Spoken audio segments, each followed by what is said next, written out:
예, 안녕하십니까. 서울대학교 주경철입니다. 이렇게 우리 그 중요한 의미 깊은 자리에 불러주셔서 영광입니다.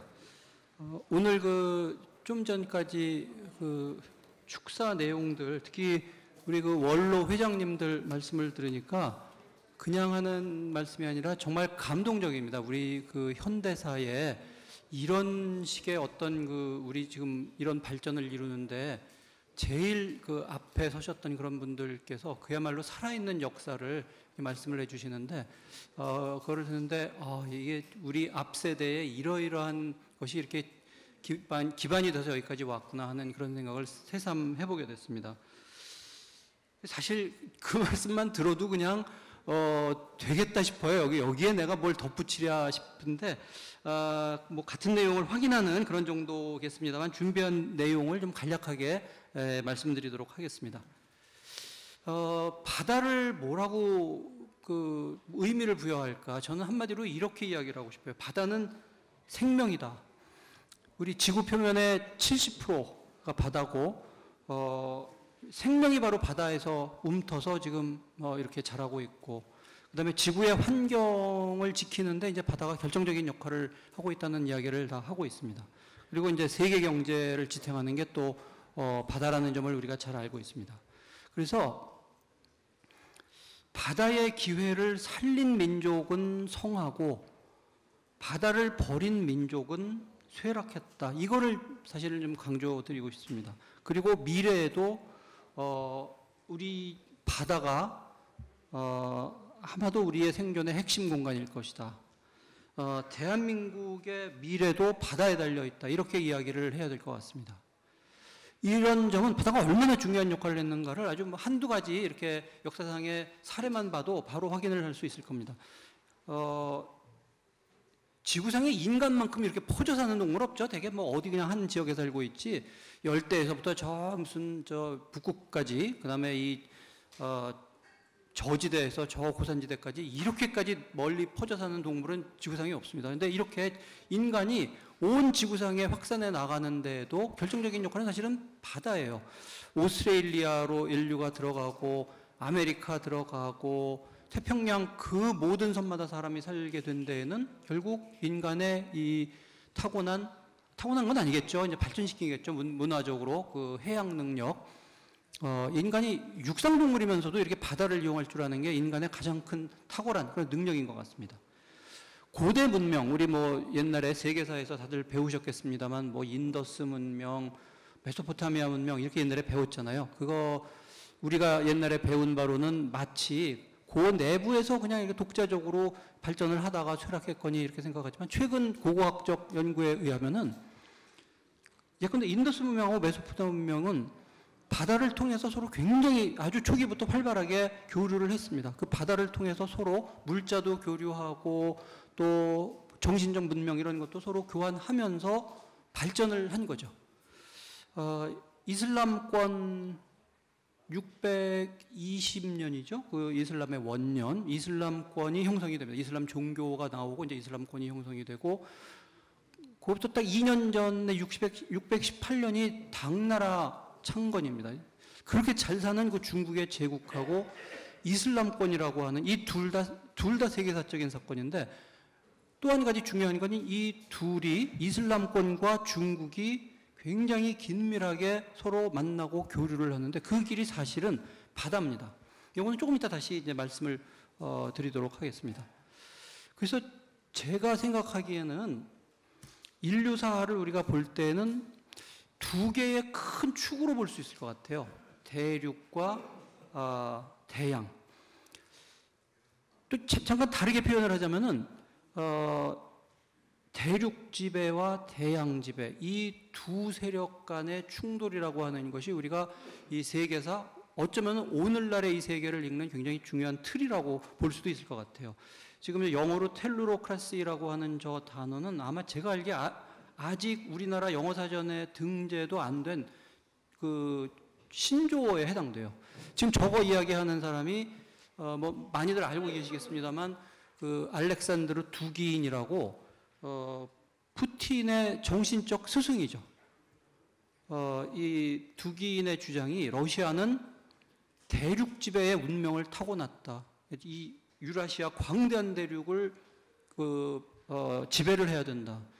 사실 이런 얘기 많이 하잖아요. 두기인의 그 철학이 푸틴이 우크라이나 전쟁을 일으킨 거다. 사실 우크라이나라고 하는 그 지정학적인 위치를 보면 슬라브 세계권하고 요 서방 세계의 그 중간에 큰 땅이죠. 그리고 또 어떻게 보면은 유럽 세력하고 중동 지역 사이의 그 교차점이에요. 굉장히 지정학적으로 중요한 그런 지역입니다. 그래서 유럽이나 미국의 많은 그 지정학자들이 사실은 옛날부터 만약에 어떤 충돌이 일어난다면 반드시 일어난다고 할 수는 없지만 만약에 충돌이 일어난다면 우크라이나다일 것이다라고 이제 이야기를 많이 해왔습니다. 이런 식으로 대륙을 지배하려는 그 세력이 있는 반면 또 하나 이제 대양을 지배하려는 이 세력, 이 둘의 충돌이 어쩌면은 지금까지의 세계사의 가장 큰 그 틀로 우리가 볼 수가 있을 것 같아요. 제가 볼 때는 근대의 패권을 차지한 것은 해양 지배 세력입니다. 많이들 이야기를 하죠. 바다를 지배하는 자가 세계를 지배한다.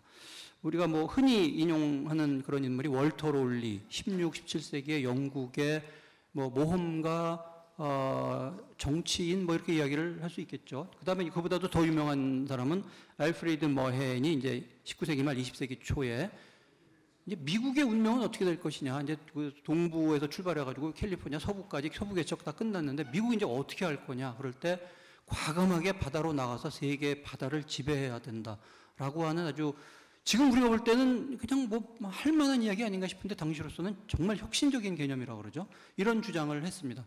저는 이 말 자체가 중요한 것이 아니라 이 말이 나온 시점을 좀 주목해 볼 필요가 있을 것 같아요.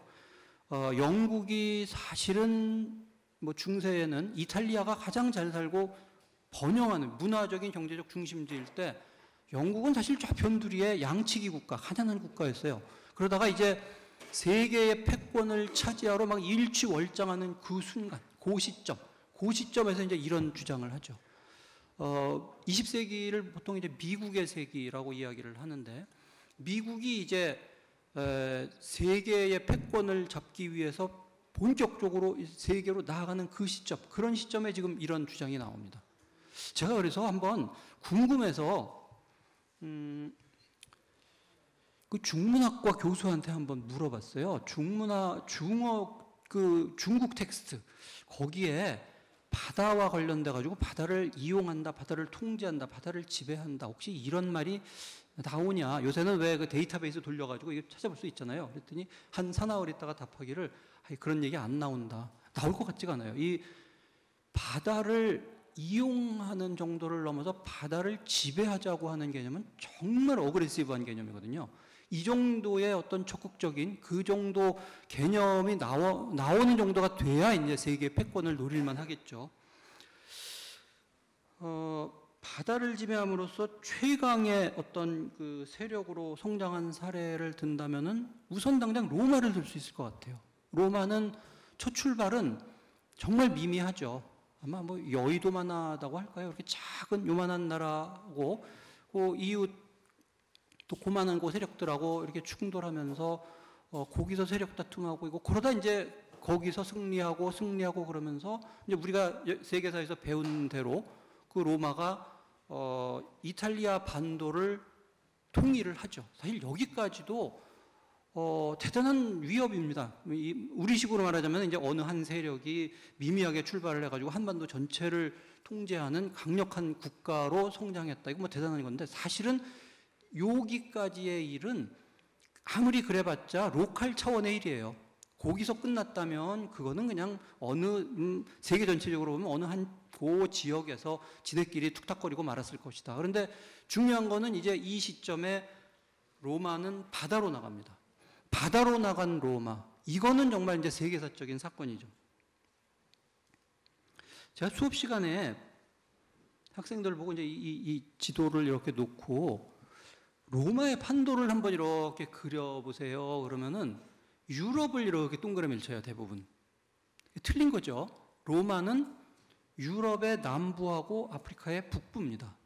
이게 로마예요.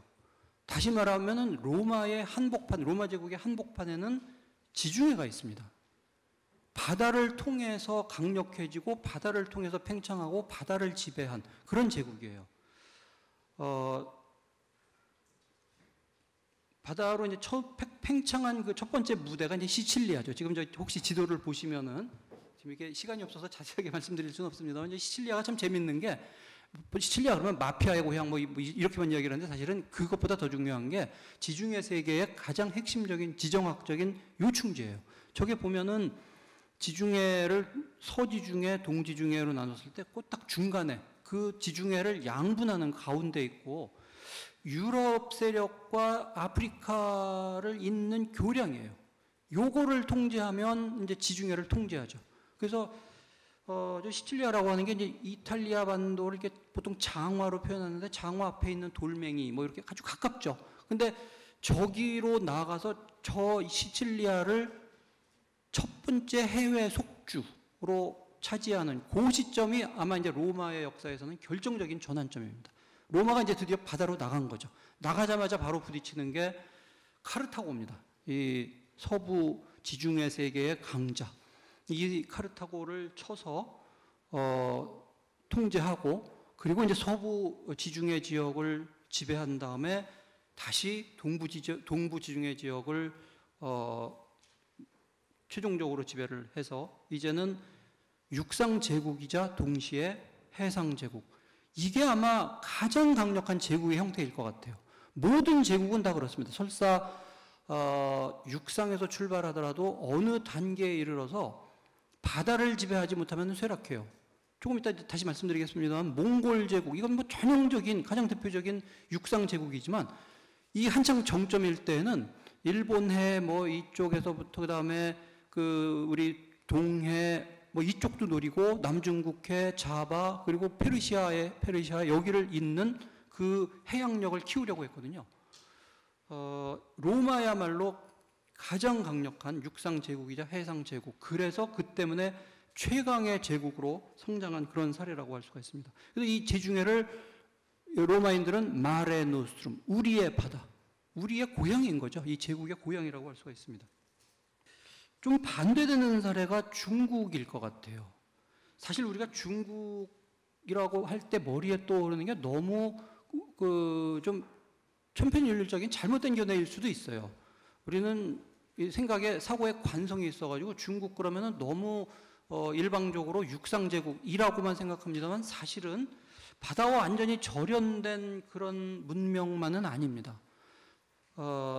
당 제국 때에 이제 아랍 페르시아 세력이 그 먼 거리를 탕해 와서 중국 남부에 거류지를 형성을 하죠.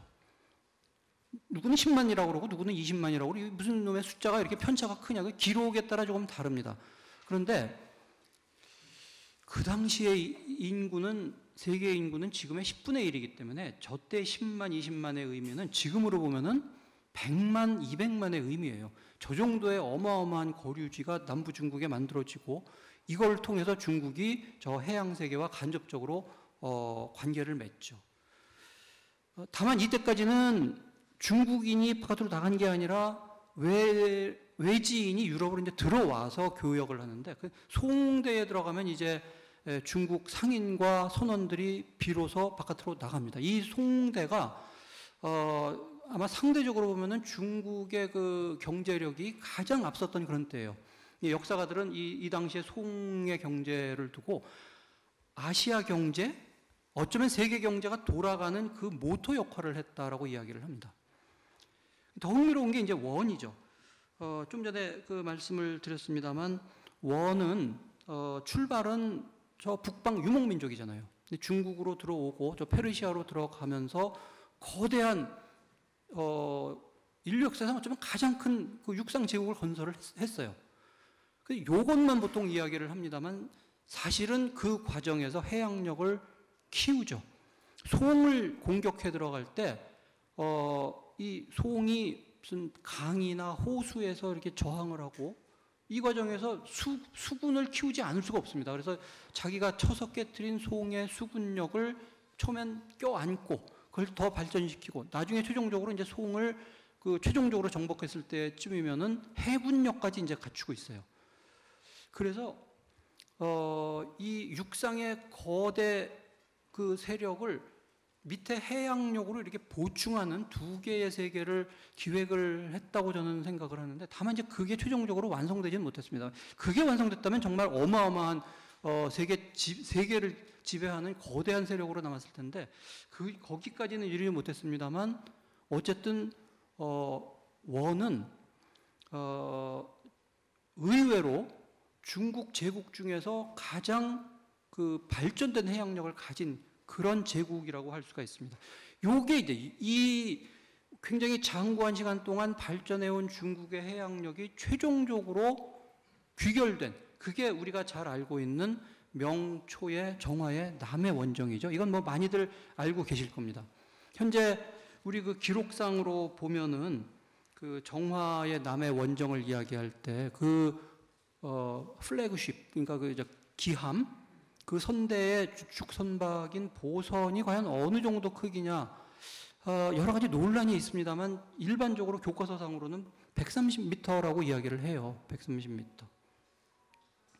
이제 월드컵이 돼서 우리 본격적으로 축구를 보게 될 텐데, 이쪽 골대에서 저쪽 골대가 110m거든요. 그러니까 130m의 배라고 하는 것은 사실 떠다니는 축구장이에요.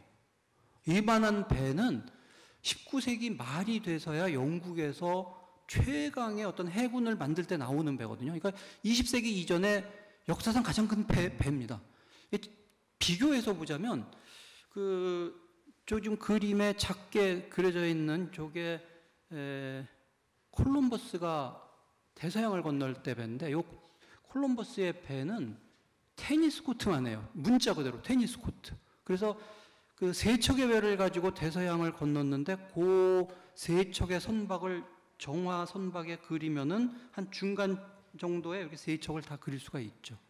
그러니까 이 정화의 선박이 얼마나 큰지 우리가 알 수가 있습니다. 그런데 이런 선박이 한 척이라는 의미가 아니라 50척, 그리고 그 외에 크고 작은 선박을 합치면은 250척의 선단이 지금 이렇게 나갔다는 건데, 이 정도의 그 해양력이면은, 해양력, 해군력 뭐 다 합쳐서 이 정도의 세력이면은 당대 세계 최강이에요.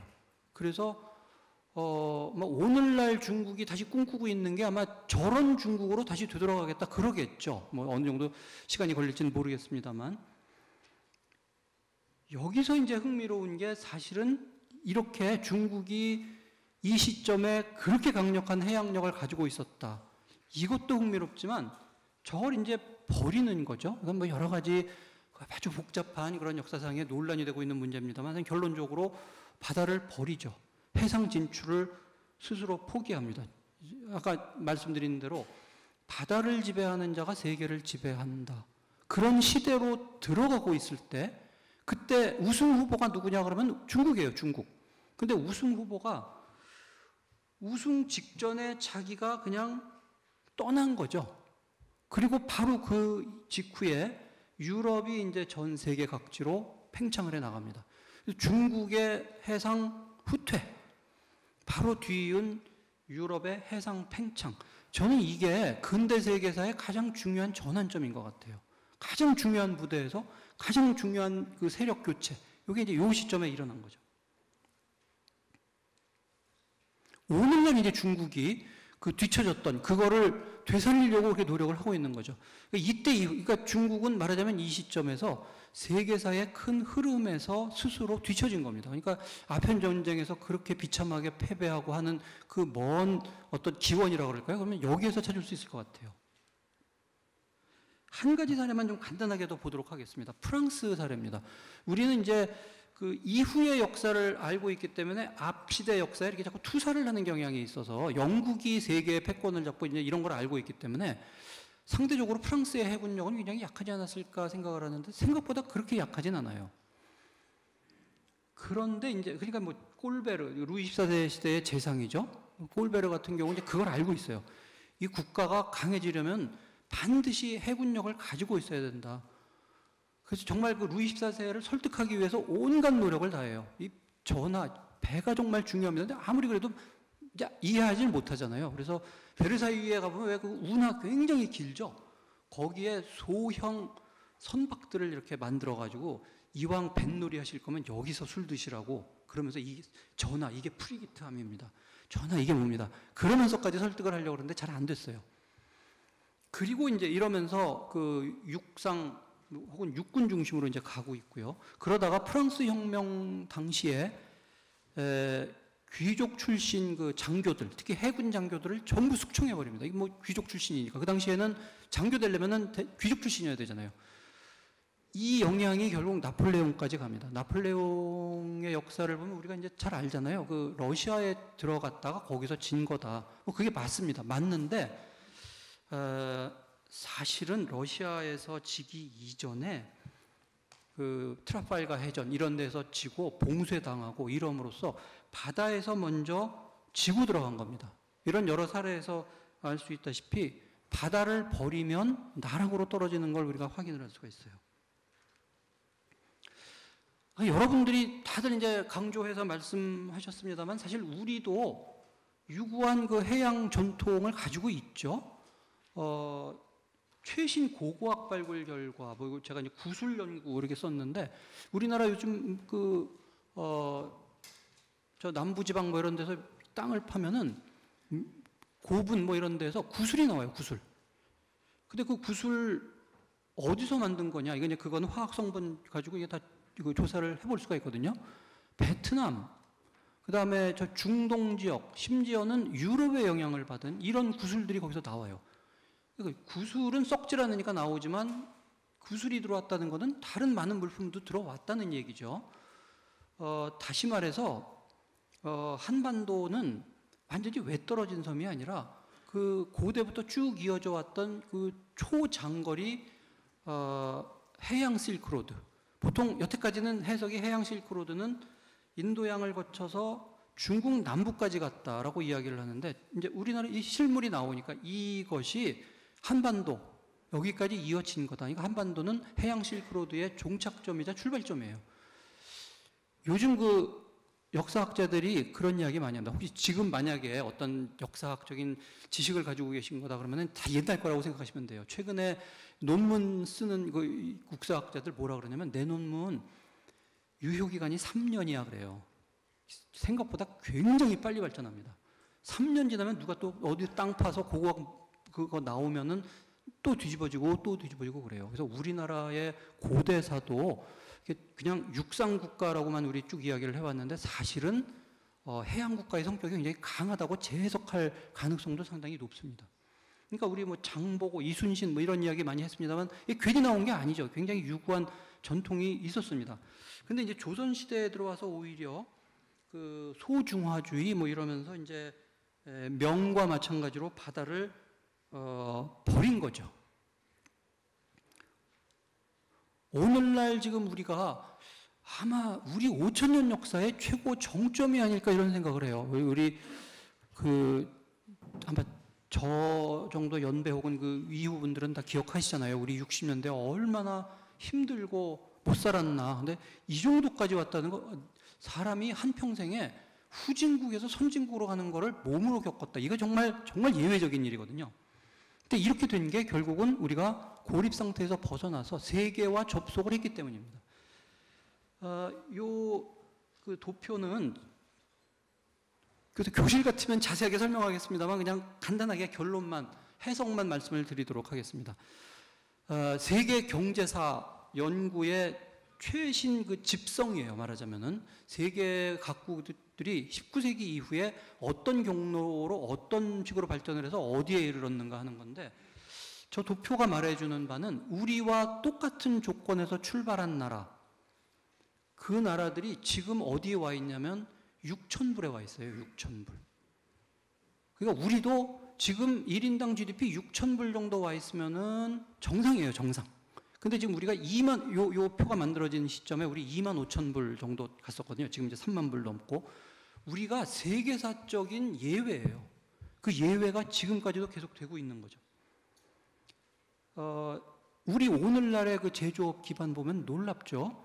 그 공대 교수님 만나니까 그러더라고요. 우리나라에서 요새 못 만드는 거 없다. 설사 안 만든다고 하더라도 필요하면은 바로 몇 년 내에 1, 2년 내에 만든다. 우리 지금 반도체, 자동차, 선박, 비행기, 뭐 가전제품, 뭐 우리 주변에 있는 모든 거 다 만들잖아요. 이 모든 거를 다 만들 수 있는 나라, 미국, 미국, 중국, 일본, 우리나라, 쉽게 말해서 이 네 나라다라고 이야기를 해요. 우리나라는 정말 어마어마한 성취를 한 겁니다.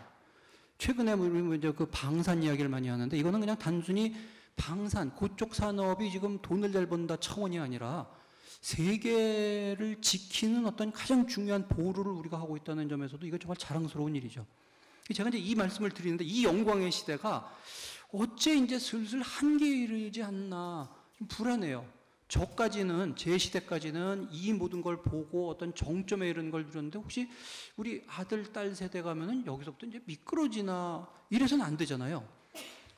활력이 떨어지고 위기조짐이 좀 보이고요. 무엇보다도 청년들이 아주 신나게 뭘 해야 될 나이에 왜 저렇게 뭐 슬프다 뭐 어쩌고 좌절하고 있는지, 지금 그 몇 년 전에 나온 책인데, 우리나라에 오랫동안 있었던 영국 이코노미스트 기자가 우리나라에 대해서 책을 쓴 게 기적을 이룬 나라, 기쁨을 잃은 나라. 잘 지적한 것 같아요. 여기에서 이제 혹시 이대로 가면 일본식의 그 장기 침체, 이거 우리도 그렇게 되지 않을까. 여기에서 뭔가 새로운 전망을 가지고 뭐 정치하시는 분, 경제하시는 분, 뭐 학교, 뭐 어디랄 거 없이 뭔가 좀 다시 한번 새로운 어떤 그 전망을 좀 확보하고 이래야 되지 않을까, 그런 생각을 합니다. 저는 그 키워드가 바다가 돼야 될 것 같아요. 바다가 정말 우리의 미래입니다. 바다는 무한에 가까운 가능성을 가지고 있고요. 뭐 이건 더 이야기하면은 아마 최연이 될 것 같은데, 우리나라 지금 수출입 물량의 99% 바다를 통해서 들어오고 있고, 앞으로 더 중요해지겠죠. 그리고 조선업, 우리가 아까 그 신동식 회장님 말씀하신 것처럼 그 무에서 출발해가지고 세계 1위를 이루는 게 이제 조선업이지 않습니까? 근데 앞으로 그 배, 똑같은 배 만드는 게 아니라 미래 선박은 또 달라지겠죠. 지금 매 순간 이 세계에 컨테이너선이 1200만 척에서 1500만 척 정도 이게 다닌다고 그러는데, 저기 해양 생태계 위협하고 있고 이러니까 바꿔야죠. 뭐 기회는 무한합니다. 그 청정 에너지 이런 거 쓰고, 뭐 그 새로운 미래 선박 같은 거 우리가 이제 주도권을 잡아야 되겠죠. 해저 케이블, 아니면은 해저 자원. 우리 지금 요새 니켈이니 크롬이니 망간이니 이런 거 못 구해가지고 그러는데, 사실 바닷속에 단괴 형태로 얼마든지 있다 그러죠. 물론 집어오는 거 어렵겠죠. 저는 이제 그 가능성을 말씀드리는 건데, 이 바다가 주고 있는 그 무한한 가능성, 이거를 우리가 그냥 이렇게 놓치면 안 될 것 같아요. 어쩌면 마지막 주거지, 지금처럼 이렇게 해수면이 계속 올라와서 인천, 부산 다 물에 잠기고, 진짜 만약에 그런 사태가 된다면은 우리 해상, 해저, 주거지 같은 거 만들어야 될지도 모르죠. 지금 제가 듣기로 유엔과 협력해가지고 지금 실험하고 있는 게 부산이잖아요. 이렇게 모듈 형태로 이렇게 만들어서 처음에는 한 3, 40명 사는 모듈 한번 만들어보고 성공하면 요것도 6개 붙여가지고 한 몇백 명 사는데 만들어보고, 성공하면 또 요 자체를 붙여서 또 이렇게 그 전체적으로는 도시를 하나 만드는 이런 실험 같은 거, 이런 것도 우리가 선두에 서 있습니다. 근데 이렇게 그 바다라고 하는 게 기회의 공간이기만 한 것이 아니라 위기, 공포의 공간이기도 하죠. 우리 바로 주변, 여기 초강대국들, 미국과 중국이 바로 이 인근 해역에서 좀 싸우고 있고요. 지정학 하시는 분들은 3차 세계대전이 일어난다면 아마 제1순위는 남중국해고 2순위는 동중국해가 될 거다라고 이야기를 하는데, 2차 대전 때 5,500만 명이 죽었는데 3차 세계대전이 만약에 핵전쟁으로 우리 주변에서 일어난다면 이거 끔찍하죠. 굉장히 위험한 그 현실입니다. 또 환경 문제도 심각하죠. 저기 보통 많이 이야기하는 GPGP, 저기 태평양상에 있는 커다란 그 쓰레기섬, 그게 프랑스보다 커요. 러시아보다 작고 프랑스보다 큰 그런 정도. 지금 저기 보이는 알바트로스는 거기 있는 쓰레기를 자기 먹이로 잘못 오해해가지고 계속 자기 새끼 먹여가지고 새끼가 저렇게 죽어서 썩은 저 사진인데 저걸 이렇게 세보니까 쓰레기가 500개 들어있다 그래요. 지금 인간이 더 잘 살겠다고 바다에 너무 그 못된 짓을 하고 있는 건 사실이죠. 그러니까 사실 이와 같은 위기, 이런 위험, 그것이면서 동시에 기회를 가지고 있는 이런 공간이라는 거죠. 그래서 우리가 철저한 준비로 이런 위기, 이거를 해결하는 것을 우리가 먼저 한번 좀 제시를 하면 어떨까. 그야말로 도약의 기회로 삼을 수 있을 것 같아요. 우리 대한민국의 지혜로 세계의 공헌을 할 수 있기를 바라고 있습니다. 근데 이렇게 할 때 이게 그냥 뭐 조선업자라고 모자라고 이거 잘하는 것만으로는 이제는 어떤 한계에 이르지 않았나. 고차원의 전략이 필요하죠. 이 전략 없이 마구 달려들면은 지잖아요. 높은 수준의 전망을 확보하고 복합적 대응을 해야 됩니다. 여기에서 성공하냐, 여기에서 그냥 흐지부지 하냐, 요게 이제 우리가 발전하냐, 쇠락하느냐 하는 그 갈림길인 것 같아요. 역사학자들마다 이제 자기 역사를 바라보는 그 독특한 그 포인트가 있는데, 저는 그렇게 생각해요.